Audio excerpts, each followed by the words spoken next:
Meeting.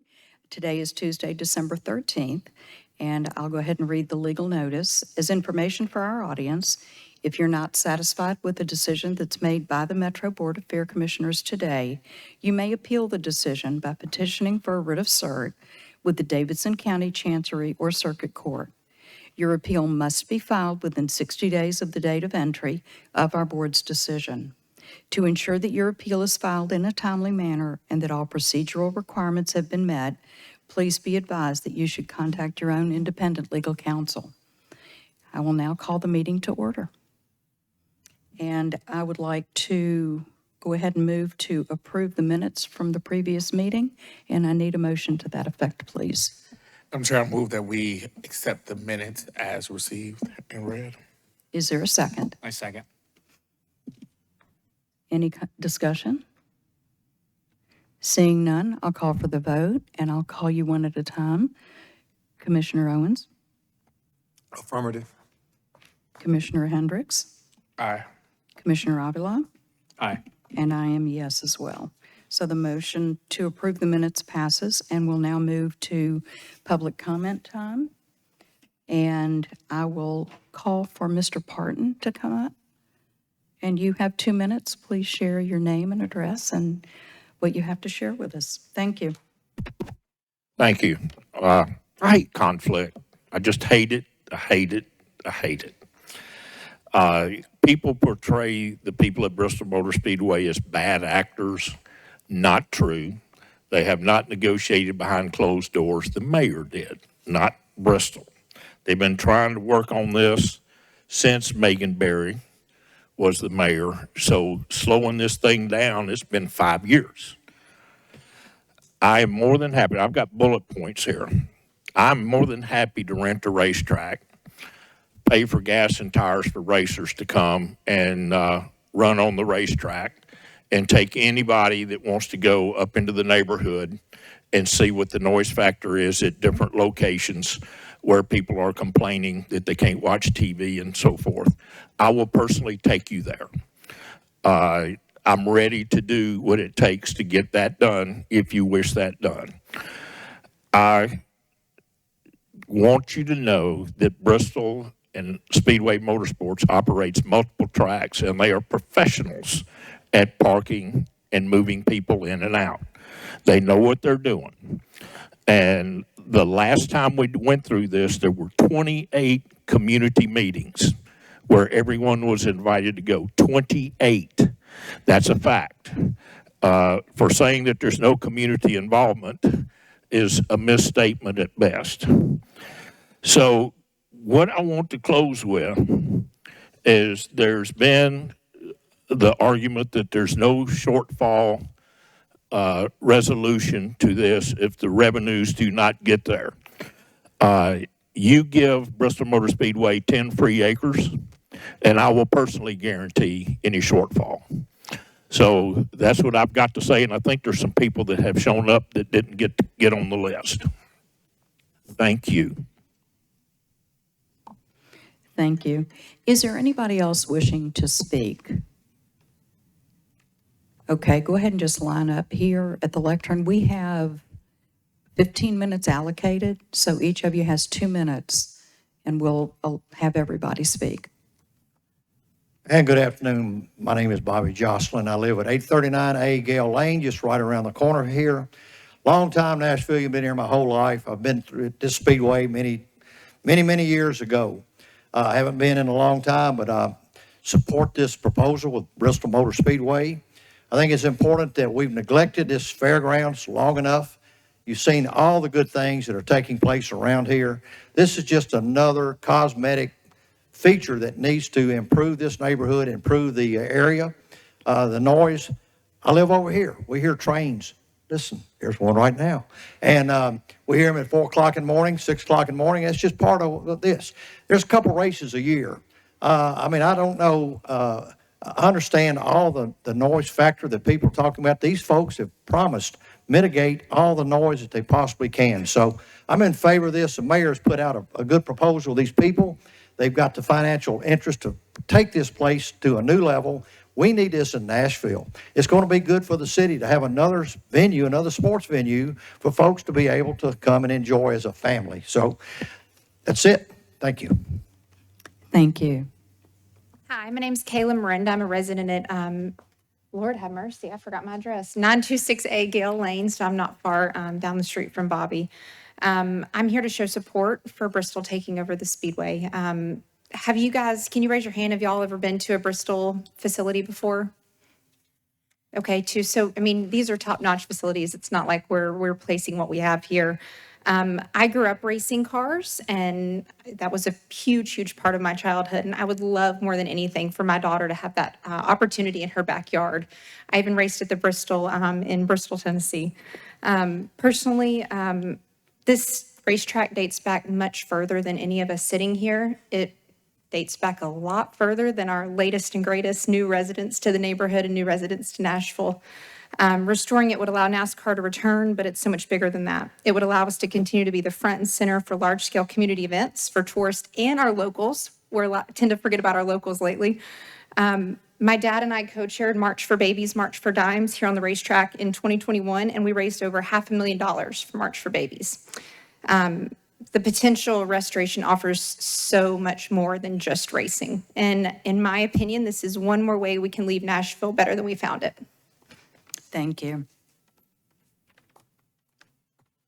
Good afternoon, ladies and gentlemen. My name is Melissa Smithson. Address is 4714 Delia Drive in Antioch. I literally grew up right down the road from this track. Parents did as well. I'm asking you to consider supporting the partnership with SMI for this racetrack for many reasons, but I'm just going to talk about the economy, the economic boost that it will bring. You know, I've seen firsthand the financial impact that NASCAR and SMI have brought to areas and cities. Financially, it's the tax revenue, right? You know, patrons that'll come into Davidson County, spend money on hotels, restaurants, entertainment, which is what we're all about in tourism. Team owners, drivers, their staff, they're going to do the same thing. Corporations that will bring their clients here to entertain them will spotlight our city, and then we know that leads a lot to the economic development here just in our city and around us. Jobs that will be created from the racetrack and the other companies that will be around just because of the racetrack and what it brings. Impact it'll have on existing businesses, giving them additional income to spend in our county. Community, patrons of NASCAR are very loyal customers and they're very charitable. SMI and the Children's Charity have blessed every market that they have been in, providing grants and funds to nonprofit organizations, which I know they'll do here. They've also been good neighbor. Any of the neighborhoods that they are in, they do whatever they can to help them. You know, this track was once the economic engine of the city. And it can be again. The impact, the loss of revenue over the years since NASCAR's left is tens of millions. If you read Tennessean and look at the history. So I ask that let's make this racetrack what it once was and have one of the world's leading promoters and marketing of racetracks to make that happen. Thank you. Thank you. Thank you. Does anybody else have any comments? Go ahead and come on up. Hello, my name's Ronnie Campbell. I live at 723 Gloucester Lane in Bellevue. I've been coming to the Speedway literally since the year I was born, 1969.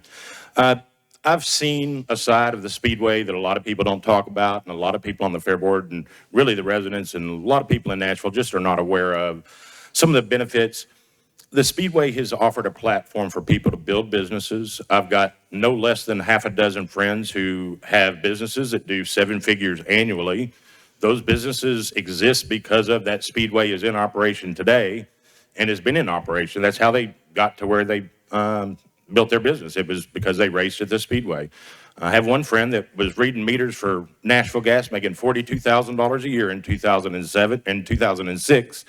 In 2007, he got hired to drive for a NASCAR team, and he became NASCAR's hottest rookie of the year, and today he owns a NASCAR truck team who won a race this year at Talladega. He employs probably more than a dozen people at a little shop in Centerville, Tennessee. I don't think there's so many other businesses that rely on that speedway that have been built because of the speedway. I wish we had more count of those businesses, and something we're working on. But it also means something for somebody like me. I'm a Joe Schmo nobody. I was working in a medical office, worked for Tennessee Oncology, but on Saturday night, I was Ronnie Campbell and I raced the Bredesen race truck.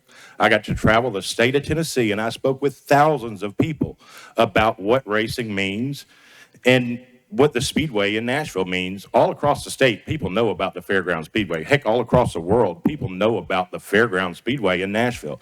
There is not another one like it. There will never be another one built like it. You cannot duplicate what we have here ever again in history. Don't mess this up. We have the greatest motorsports company in the world in SMI asking for the opportunity to make this the greatest speedway in the world. And that's exactly what it'll be given the chance. I Thank you. appreciate it. Thank you for y'all. your time. Anybody else?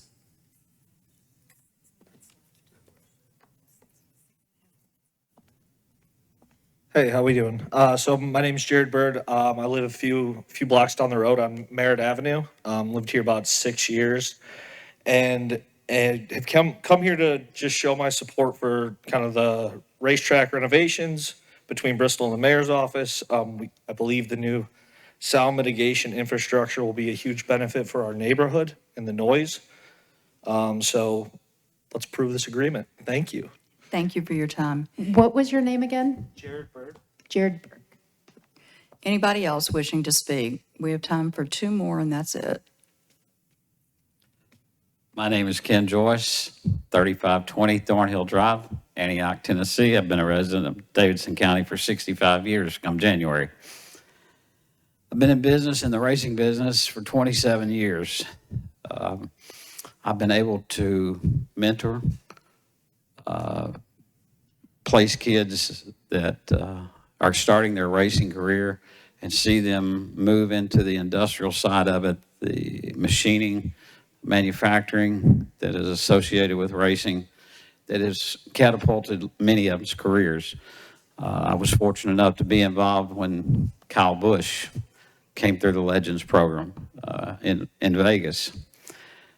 You guys, I don't know that many of you have ever dealt with SMI, but they're a company that probably has the ability to handle crowd control better than anyone and traffic that you've ever witnessed.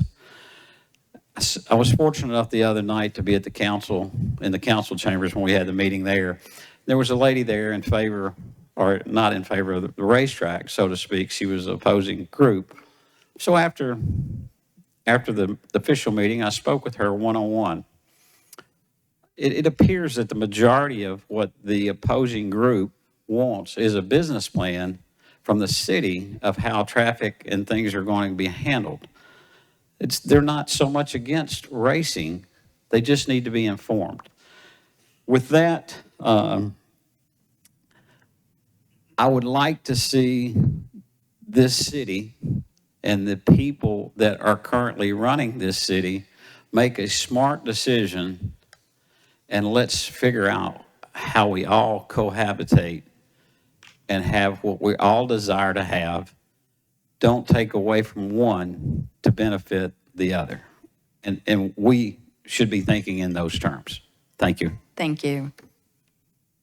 Okay, we will close public comment period, and we will move to monthly reports. Cetrice, will you give us a financial update, please? The financial information presented today is preliminary, and all revenue and expenses for November 2022 may not have been recorded to the ledgers as of December 11th, 2022, when this report was created. The preliminary actuals through November 2022 are as follows. Revenue, 1.3 million. Expenditures are around 2.1 million, resulting in a net loss of approximately $749,400. Depreciation expense is at $113,500. So the total net loss is roughly $862,949. Below you will find an itemized list of our revenues and expenses. Our top three revenue sources are flea market, corporate sales events, and the divisional fair. Flea market revenue is roughly $280,859, which represents 20% of our total revenue. Corporate sales events is around $491,241, which is 36%. Divisional fair is $543,566, which is 39% of our total revenue. Our top three expenses are payroll, purchase, services, and utilities. Payroll expense is $646,022, which represents 30% of our total expenses. Purchase services expense is $633,000, which is also roughly 30%. Utilities expense is $182,751, which is 9% of our total expenses. For the month of December, our revenue projection is approximately $74,300. We anticipate 47% of revenue coming from flea market, 51% coming from corporate sales events, and the remaining 2% from racetrack and contracts. On the agent report, we have about $60,000 in outstanding invoices.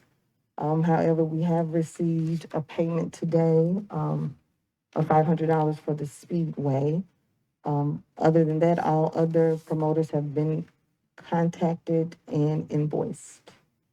This concludes the financial report. Are there any questions? Thank you so much. And do any of the commissioners have a question? Seeing none, we will move on to event update. Director? So in your packets, you have our tentative event calendar for January and February 2023, and I have a subject to change. We are in the contracting process with some of these. But not all have executed contracts, so I will just throw in that disclaimer. But you'll see that we have a busy January and February. First quarter of the calendar year has a tendency to be a lot of our spring shows. A lot of our consumer shows and expo events like to have a spring kickoff before summer. So it's generally a big quarter for us. So if there is not any question specific, I can move on. That would be great. Okay, all right. I have three things for the executive director report. I'm very pleased to let you know that this week they are going to start NDOT, they being NDOT, Nashville Department of Transportation and Multimodal Infrastructure, is going to start mobilizing for construction of the sidewalks along Craighead. So that is a really big step, and it is it's a fantastic partnership between the Fairgrounds and NDOT to get that done and be able to connect Bransford with Nolensville in a much safer way for people to get from Fair Park to the expos, and then eventually to the new transit stop along Nolensville. So they are going to start along the Nolensville from Walsh Road, which is the road coming in through Nolensville all the way to Craighead. So they'll go from north to south. So that is just an update there. And then we went to council last week. We had the participation agreement for mixed use to do the Fair Plaza and the roadway between 8C and the Speedway. That went through second reading. In that past second reading, so the 19th and 20th will be at council for third reading.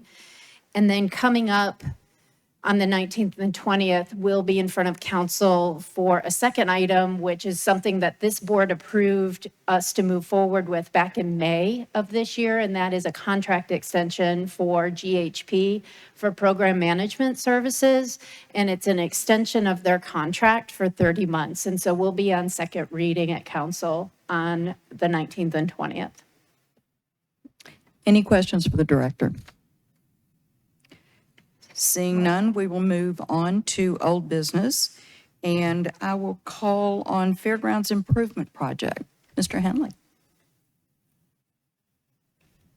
Good afternoon, board, staff, council. How are you all doing? Very good.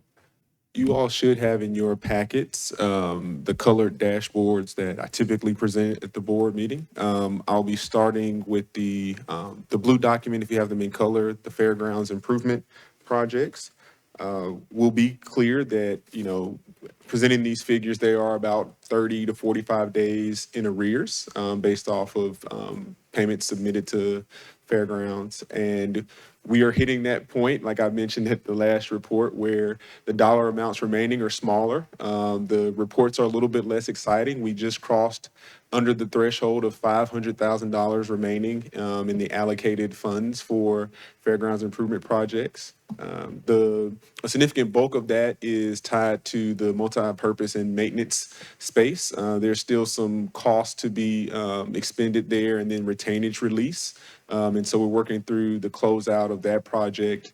And then a lot of the other funds that are remaining are identified to go towards FF&E expenditures. I want to compliment Satrice and all the staff there. We've been working as more and more of the expenditures are smaller and smaller. It takes a little bit more time to go through those and keep the accounting tight, but we are definitely doing that. Still tied out to the penny, which is fantastic this late in the project. So just wanted to give those kudos and also express that so can continue to exude confidence in the process to the board.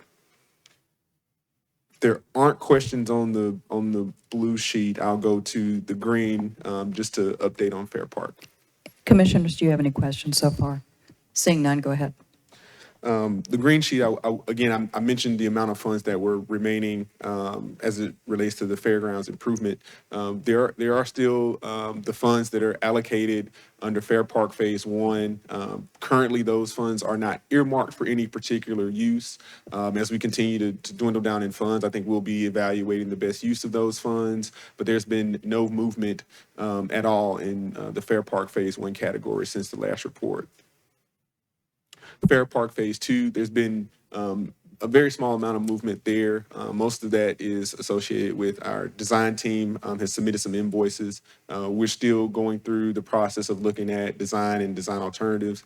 Laura gave a great update related to the collaboration with NDOT. That is extremely helpful to the Fair Park Phase 2 project, as there's a lot of coordination and integration there. So again, the funds there are mostly being preserved until that project is really going in earnest. But there has been about $3,000 worth of movement since the last report related to architectural fees. Thank you so much. Any other questions? Seeing none, we appreciate your time. Thank you. And let's move on to mixed use. Mr. Melton. Good afternoon, Commissioners and Director Womack. I'll provide a very brief update on what we affectionately call Block C, 445 Park Commons. It's starting to look like a building. We're awfully excited about that. The concrete slab for the elevated podium is largely done. That will contain our commercial retail space, our incubator space, and most of the residential amenities in the building. And the concrete block masonry stair and elevator towers continue their vertical construction in the corners of the building in that footprint. You'll notice that we've started wood framing in the south portion of the project nearest the parking garage, starting on level 2, and that will continue for the next several months. And then the prep work for the parking garage has begun. We've been backfilling materials and prepping for the first concrete pour, which, weather permitting, will start this week, which is great. The haul routes are largely the same as what they've been before in terms of neighborhood impact. I will note that we will continue to receive materials to the site from I-440 to north on Nolensville, west on Craighead to Gate 7. However, because of the quantity of materials we're receiving now, with trucks coming in and out delivering lumber materials, we are reversing our exit route to the west on Craighead, out Gate 7, north on Bransford, west on Wedgwood, to the I-65. So that has a little bit of a different neighborhood impact, but so far has been pretty smooth. After the holidays, we'll begin receiving precast concrete panels on semi-trucks, and those will be coming on Benton, that extension off of Craighead. Work is proceeding on schedule despite the weather delays that we had last week.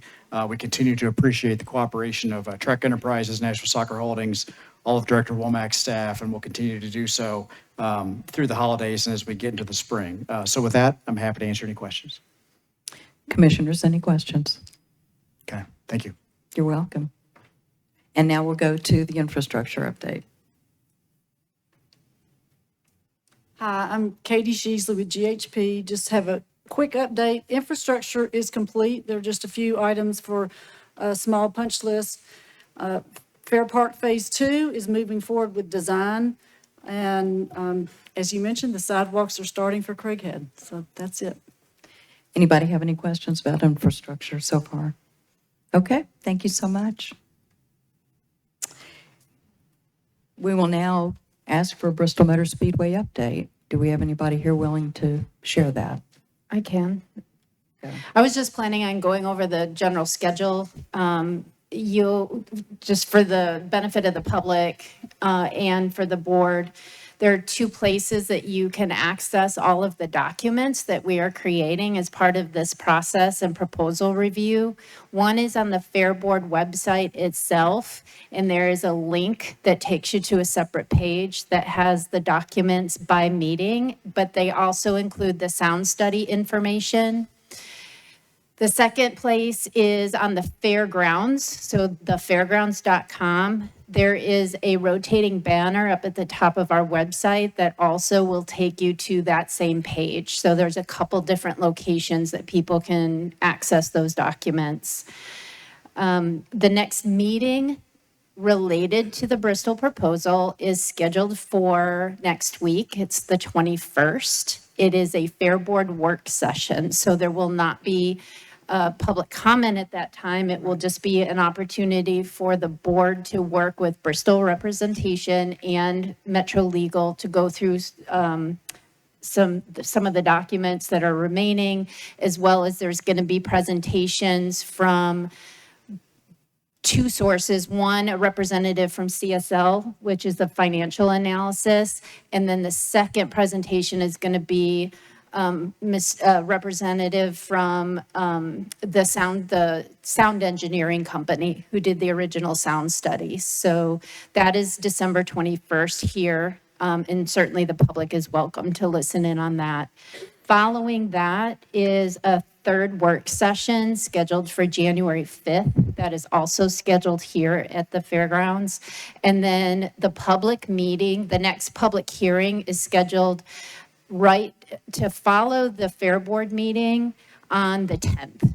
So that's where we're scheduled to date. All of those agendas right now are posted on the website, on the Fair Board website. You can go to that page and click on there's a button off to the right that says upcoming and past meetings. If you click on that, those updated agendas will be located there with all the times and information.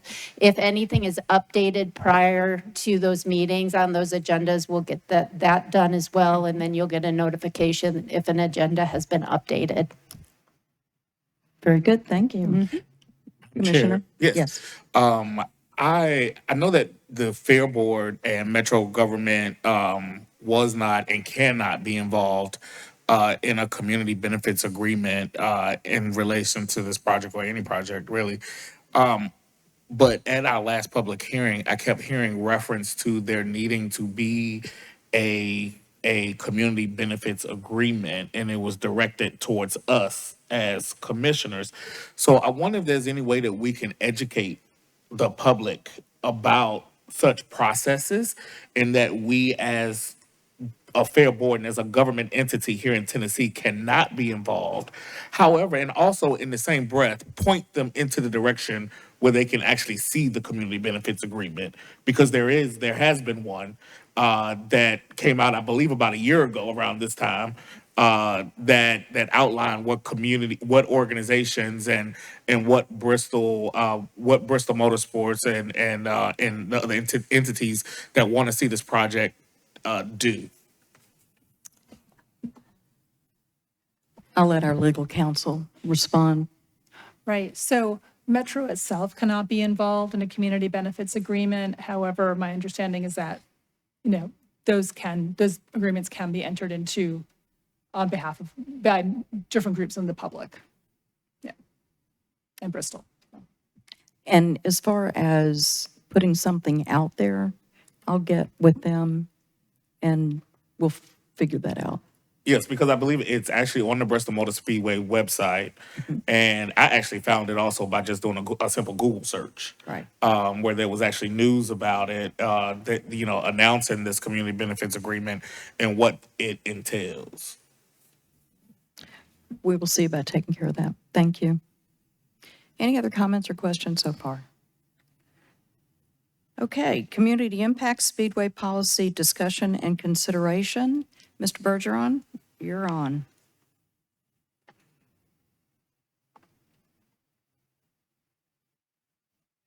Hey, good afternoon, Commissioners. I just have one little handout for you.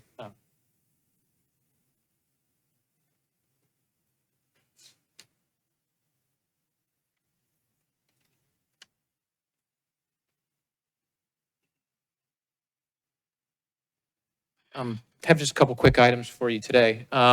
First, and it's in relation to the handout I gave you. I wanted to highlight one of the biggest concerns from a community impact perspective, and it's one of the items identified in those 10 big problems that I've already submitted to you. And it's a very important definition, and so I've put the definition in front of you, and it's of what a race car is defined as under that draft lease. And this definition is important because motorsport events and track rentals, the two classes of loud car events that exist, are tied to this definition of race cars in the lease. And if you want to look at the status quo right now, we have 9 race weekends of 2 days, 1 race weekend of 3 days, and then we have the 25 track rentals. We have a good, finally, after many, many, many years, a good kind of under control impacted package there. And that's really the only time loud cars are on the track rentals and race cars. Well, this definition, as currently written in this draft lease agreement, would destroy that because it requires 2 things to be true. It requires to be a race car. It says it has to be custom built to maximize speed and handling for operation on racetracks and generate engine or exhaust noise in excess of 90 decibels measured at 500 feet from the source of the noise. So if the car is not custom built for racing, well, it's not a race car, and it can operate on the track without any limits, all the time, all day, and all night. If a car generates less than 90 decibels, which itself is a very high limit, well, then it can operate anytime, any day of night under this lease. Also measured at 500 feet. And I call out that measurement because you guys are about to consider rule changes with regard to the new business item that set a maximum limit of 99 decibels measured at 100 feet. Well, Commissioner Wiener could probably talk about the inverse square law and how when you double the distance of measured noise, there's a decrease of about 6 decibels, is I believe the inverse square law. That's what the University of California says. So if you take the loudest car allowed under your current rules, measured at 100 feet, but then move it out to 500 feet, well, that probably will drop to around 88 decibels. So what that would mean, what this definition would mean is every current race car at the track, late model, all the super trucks that race, every rule category you guys are going to go under in just a little bit, those would not be a race car under this definition under the new lease, and thus they could operate any time of day, day and night, with unlimited nature. That's the stakes with this definition. And so I would suggest to you that definition was very intentional. There is a maneuver here to try to bring back unlimited track rental time and usage time, going back in time 5-10 years where we used to be. We can't let that happen. It has such an enormous community impact. And so that's why I wanted to highlight this for you tonight, how important it is to fix this in the lease. It has to be tied to it should be tied to what Bristol promises orally. They say, you're not going to know events are going on other than track rentals and races. You're not going to know anything's happening. Well, that would be a street car. That would be a factory issue, non-modified car operating at less than 70 or 75 decibels, a normal car. That's the only way we're going to know that all these other ancillary events, which they only talk about a little bit, aren't being added, because that changes the status quo enormously. And so I wanted to highlight that for you. There is a fix here. You just got to keep them honest and fix the definition so that it means something, because this definition means nothing. It is an intentional loophole to move us back in time. And I would encourage you to pay special attention to fixing this definition and make this proposal hold true to what they claim orally, that it's less racing, it's less loud cars on the track, and that all these extra events that they're not talking about aren't going to be loud. Well, there's a way to fix it, and you guys can do it.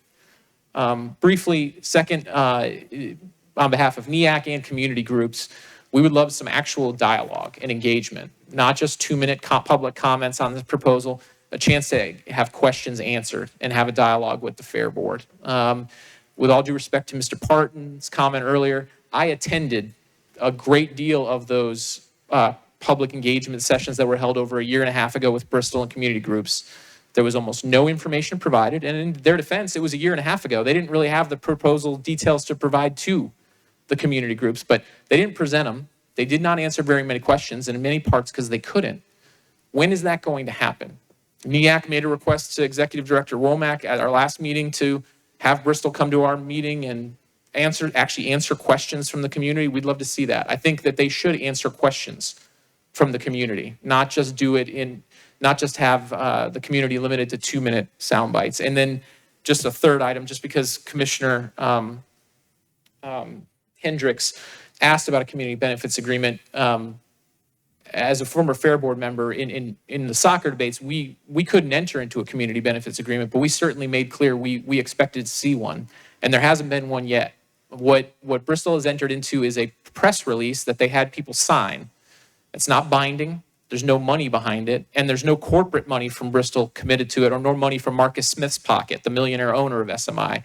If you want to have a real community benefits agreement, which I think you all do, and I think we all do, you can certainly tell Bristol you expect them to do that, to sign written agreements that they publicly disclose, and they put some dollars behind. They say, yeah, here's how much money we are committing year over year, and even better, here's some money of our own, not just money we raised from others, maybe money from Marcus Smith's pocket, maybe money to the Barnes Fund. That'd be a great thing. Maybe Marcus Smith could make a donation to the Barnes Fund from his own pocket instead of taking credit from others.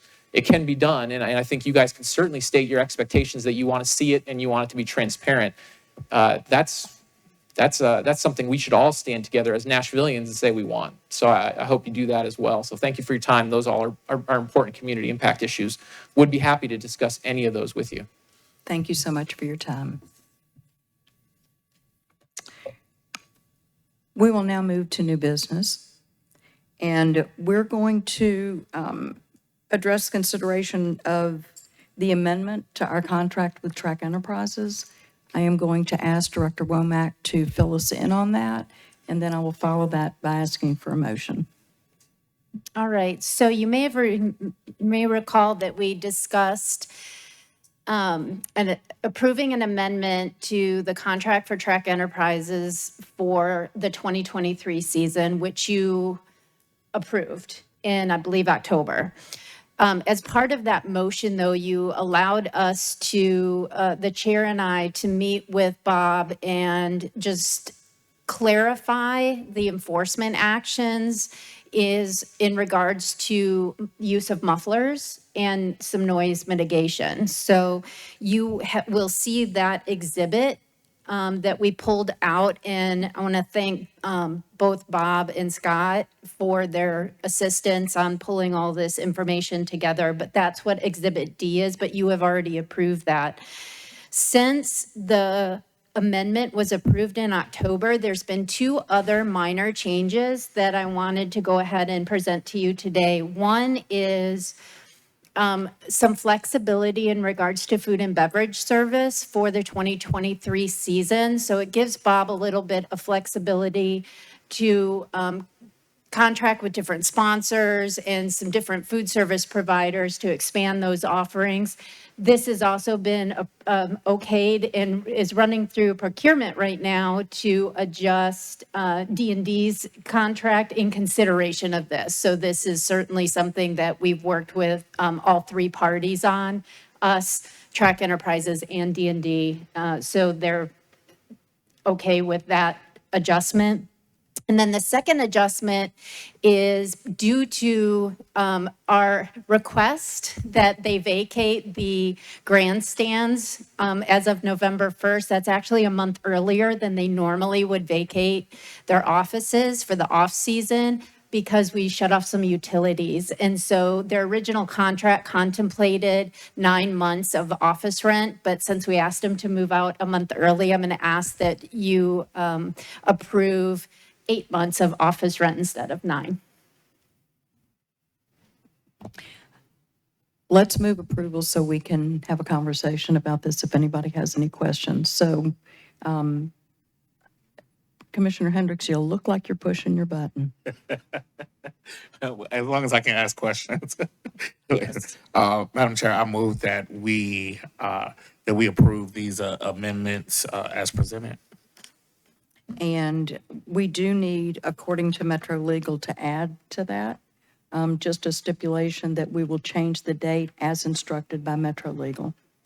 If you can add that in there. Yes, and as part of my motion, I would like to include the language that we will be able to change the date Per Metro Legal. per Metro Legal. Thank you. Is there a second? I second it. Thank you, Commissioner Owens has seconded. And now the floor is open for questions and comments. Yes, my first question is about the D&D contract. Is their contract up soon? Their contract expires in spring of 2024. Okay. And will other people have the same opportunity to be able to use other vendors, or will we have to go through this process? Like if people who want to rent here and they want to contract with someone else, another food vendor, will they have the same options?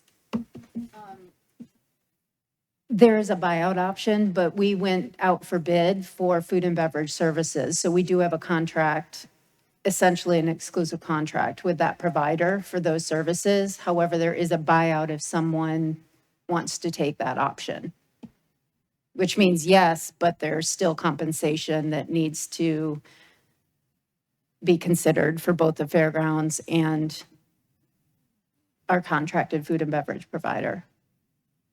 Okay, so that's what I was getting at. So I guess my real question is, so what we're essentially going to approve is the fact that they can go around this buyout, that SMI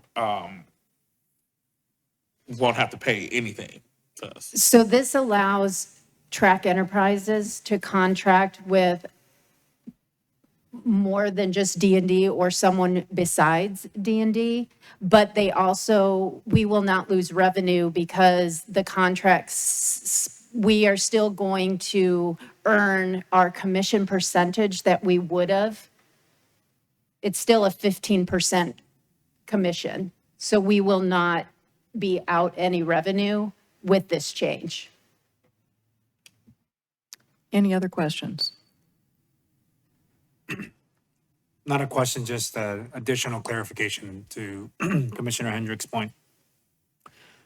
By approving this, are we allowing other other portions of or partners within the fairgrounds to be able to do the same? No, So this this isn't is specific to the track. correct. So that's what I want to clarify, right? This is specific to the track as a venue, Correct. not necessarily, and it's tied to that, not necessarily to a different vendor or someone that's using our facilities. That's correct. The food and beverage service for the expos and for Fair Park remains the same. Thank you for that clarification. Any other questions? Commissioner Owens, do you have any? Okay, seeing none, I would like to call for the vote. Commissioner Owens, Yes. Commissioner Hendricks, Aye.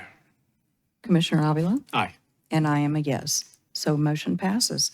I would now like to happily, although a little belatedly, call for adjournment. Do I hear a motion? So moved. Is there a second? Second. I'm going to just listen to the chorus of ayes that say yes. Yes. Yes. Thank you. Meeting is adjourned.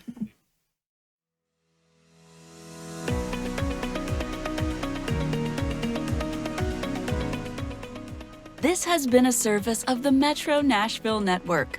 If you would like to see this presentation again, or for more information on this and other programs, visit nashville.gov.